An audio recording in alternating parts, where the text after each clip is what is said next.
انتشرت خلال الساعات الأولى من صباح الخميس صورة قيل إنها تجمع الزعيم عادل إمام بالفنانة لبلبة، وزعم البعض أنها التقطت فجر اليوم، ما أثار حالة من الجدل على مواقع التواصل الاجتماعي وتساؤلات حول مدى صحتها، وهل هي حقيقية أم تم إنشاؤها بواسطة الذكاء الاصطناعي.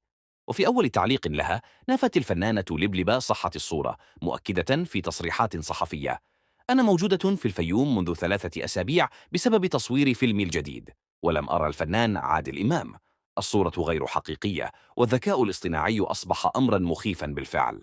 وأضافت: من قبل رأينا إعلانا وضعوا فيه وجه سعاد حسني على جسد فتاة أخرى، فهل هذا يعني أن سعاد عادت من الموت وصورت الإعلان؟ هذه الصور مجرد هراء، وبعض الناس لا يجدون شيئا يكتبونه. وتابعت لبلبة حديثها مستنكرة: أنا على وشك الانتهاء من تصوير الفيلم، وأشارك البطولة مع نيلي كريم وعدد من النجوم. من العيب تداول مثل هذه الصور؟ والله ما عندي تجاعيد بالشكل اللي ظاهر فيها، وده مش وجه الأستاذ عادل إمام إطلاقا. الصورة مش مظبوطة وحاطين عيون مشوهة.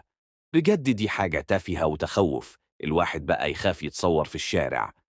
اللي في الصورة لا أنا ولا الأستاذ عادل.